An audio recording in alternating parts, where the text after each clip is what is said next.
Hello everyone and welcome to another video. This time I'll be building a little e-commerce product page using some of my favorite tools right now, which is React with Material UI for the UI layer. And I'm going to be using some very basic Material UI components.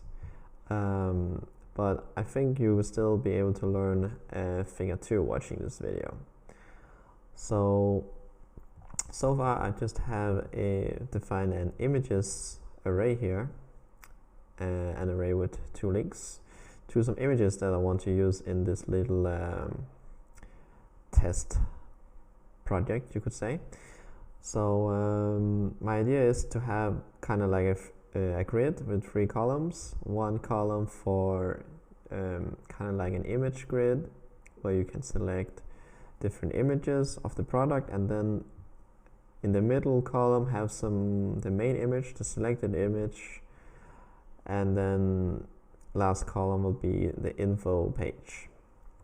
Okay, so let's just get started. So the first thing I want to make is a grid. I want to be able to use the grid component here. So since it's our first component, we are gonna import. I need to do the manual import at the top here.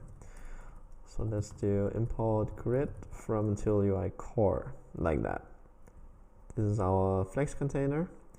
Now I want to define the grid items, and as I said, I need a 3 column grid, so I need 3 items here. Grid item, and in each grid item I need to specify how big I want that item to be, and the first one will just be the grid of items, so it doesn't have to be very big, so I just put 1 there. And for the main image, I want that one to be way bigger, so let me just put 5 there. That should be enough. For the last column, I will take the remaining space, which will be 6 there. So in total we have 12, since it's a 12 column grid, right? And in the first one I have the image grid, so I will like to import the image grid here. Now I have not defined these components yet, so I'm just going to go ahead and do that. So image grid, let's define it here, and we have our main image like that, and last we have the info page. I'm just going to call it info, like that. So now we can import our different 3 components now. But now they're just empty. I just want to have them imported here. So image grid, and in the middle column we want the main image, and last but not least the info component here. Yeah. Okay. So in the image grid we want to show some images. So I'm going to pass in a prop images, and I'm just going to pass in the images array up here. That should be very simple. So now we can go to our image grid component, and in here we don't want to return div. We actually do want to return a flex container. So we want to import grid again and put the container prop there, and basically in here we want to map over the images. So let's destructure out our images here that we get, and down here we take the images and then map, and then for each image we want to render an image, and in the source prop of our image here we put in that image there. Now we also want to make sure the height doesn't get too big, since it's just going to be a small image grid. So let's just put in 50 for now. And let's just try to save it and see if it works.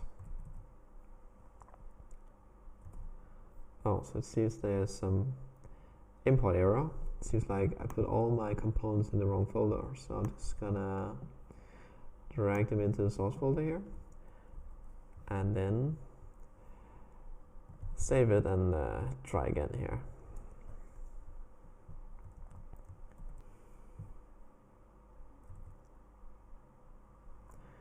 Okay, so here is our image grid. One important thing is that I need to actually set the direction to column here, because we want a vertical grid. Okay, and yeah, that's a lot better. Now the image is not great here, but we can increase the height to make it look a little better, and then later on we'll adjust it. Yeah. Now, just last thing here, I want to add some styling to the border. So I just want a solid color around it with the color gray. That should be enough for now. I will adjust this later on. And maybe put some cursor here that indicates we can click it. For now, we won't implement the click functionality. I'm just going to go directly to the main image here and then implement that. So we have our div here, which is cool. Now inside our div we want to show our image, and as a prop we are expecting to get a source here. Let's just put with 100%. Okay. And as I was talking about the source, we are expecting to get as a prop, so I'm going to destructure it up here. Now going back to our app, we can pass in source here, and then deselect the image. But before I pass it in, I want to introduce a little bit of state here, and that state will be the selected image, because I want to be able to choose what image I'm watching as the main image. So I'm gonna pull in use state here, and I'm gonna put the default value to 0. So that will be the index of the selected image, which will be this one currently. So to get the source, we just take the images array and then pass in selected image, like that.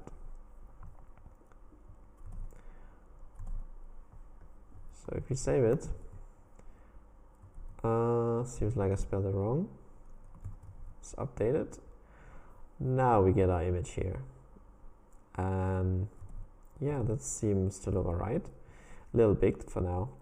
Now let's create a little bit of spacing here. Yeah, let's create some spacing first. So let's put a little bit of spacing here. So I put in the value 0.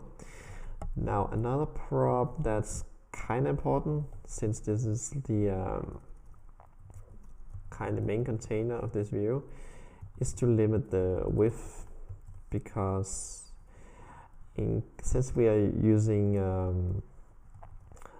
a little bit of responsiveness here with our image, I put the width to 100% here. As you can see, I don't want the image to, get too large. Say we are on a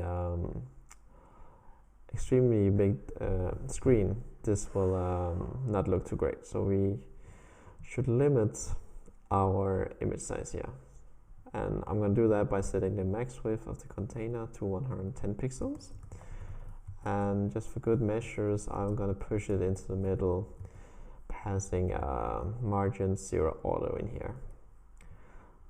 Okay, that looks better. My borders seem to have disappeared though. Don't know what happened. Oh, it seems like I failed at basic CSS. So let's put in 1 pixel there, and then yeah, that should be a lot better. And it seems like we're actually cutting off some of that border because the container is too small. If you put in 80 here, yeah, we see it. Okay. That's cool. That'll do for now. Let's go to the info page here. So far we didn't actually define any information, so I'm just gonna define some dummy data here. And I'm gonna make an object and call it product. And it's gonna have a title. Let's give that title Charmander. As you can see, I'm using some Pokemon stuff here for our dummy data. So that should fit right in. Description, I'm just gonna add some lorem text here. Just some random text, so we can see how it looks. And then for price, I'm gonna put in 43. Just some random stuff here. And last but not least, some category. In this case, we are trying to sell a plush toy, so I'm gonna put in plush here. Okay, that's our product dummy data. Now, into our info component, we can pass in our product, and we do that by spreading our product object here like this. Now in our product we have access to all of these, so now we can destructure out the different props: title, description, price, and category here. Yeah, and in here we also want a vertical grid. So I'm gonna import grid once again from Material UI here.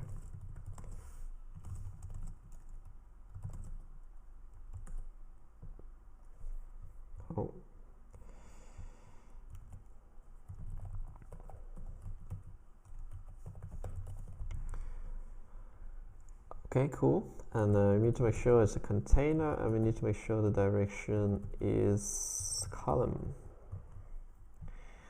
Now, there's another thing we need to do, and that is to add some specific styling here, and that will be putting the height to 100%, because I want to be able to push down my button here at the very end. I'm going to show it in a second. So the first thing we want to show here will probably be the category. So I'm going to use the typography component here to do that, and I'm going to use the variant subtitle 1 to show that one, just to make sure the text is not too big. Okay, and then I'm gonna have some divider here just to divide stuff, make it look a little nicer. So at the top here, seems like my auto import stopped working, so I'm just gonna manually import stuff here. So we need typography, and we need divider, and we also need button, and also the box component. You might not know this one. This one is kind of new, but I'm going to show you in a moment how that one can be useful. Okay, so actually below this divider I want my box, and the only purpose of this box is to create some spacing. So I'm going to pass in empty as my prop. That stands for margin top, just to create some spacing here. Okay, I have the top, so I have the box here, and then I probably want to be showing the title here. So let's give that one a H1. Put in the title, and just below the title it will be convenient to have some sort of description. So I'm going to pull in the description here. Right, now that all looks nice. We seem to be lacking the actual price here, so going to define another typography component here, and then define the price.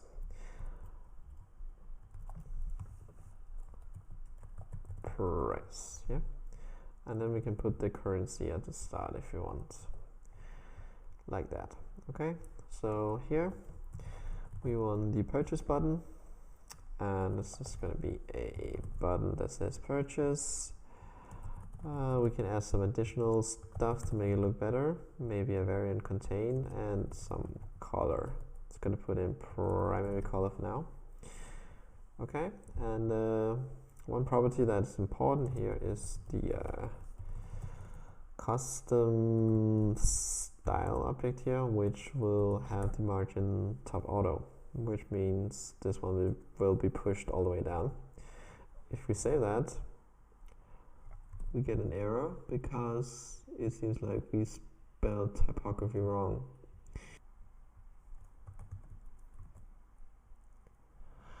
Okay, there we go.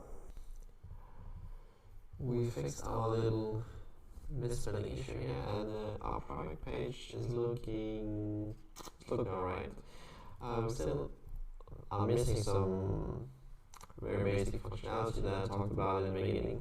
We need to be able to actually choose what image we want to preview here as the main image. And that implementation is, as you can guess, pretty simple. So right now we are showing the images here, an image here, according to the selected image variable here. So we just need to be able to change that one. So in our image grid, we can pass in on, let's just call it a prop called onSelect, and that will be the selected image up here. So now in our image grid, we can pull that one out and just add a on-click listener here, where we will pass in the index. And how do we get the index? Well, in our map function here, we can pull out our second parameter, which will be the index, and just pass it in, just like that. And that should actually allow us to change the image. Let's see if it works. Yeah, it seems to be working. Now, just to add some additional styling here, I want to correct the color of the border here, depending on whether it's selected or not. So if index, actually we're going to need another prop for this. So out here, we also want to pass in the selected image. What is the selected image currently, right? And then in here we can take that prop and then check on the index. So if index is equal to the selected image we get, we know that it's selected. And in that case, I want to have this solid border, but I want a black border. And if it's not selected, I just want a regular gray one, like this. And that should work actually. So as you can see, it's already black here. So if I change the picture, it seems to be updating just fine here. Okay. Yeah, very simple product page, and we only used very few components. Didn't really write any major CSS or anything. Just yeah, some very simple code. Okay, I hope you guys learned anything from this. Main takeaway is, of course, the power of destructuring. Destructuring the props out like this is very powerful. It makes for some very clean code, and you can even set some default, set like a default value here for these different props. So say in our image grid, we did not get the images right away because maybe the API had to grab it or something. Then we could put in like a default argument like this that says, oh, this array is empty. Then this map function wouldn't fail. Like that would be a pretty nifty way to avoid some unknown errors coming in. Yeah, and apart from that, I hope you guys learned how to use the grid, how the grid can be useful, and also this box component if you just want to put in some a little bit of extra spacing here and there. This box component can be very useful. And yeah, also these different variants of the typography component. Using the typography component is very recommended whenever you are working with an app that has a lot of text, just to make it consistent. So you're not working with a million different font sizes and font weights. Just stick to like a few so it doesn't seem too overwhelming for the user. Okay, that was all for now. Hope you guys liked this video, and hope to see you in the next one.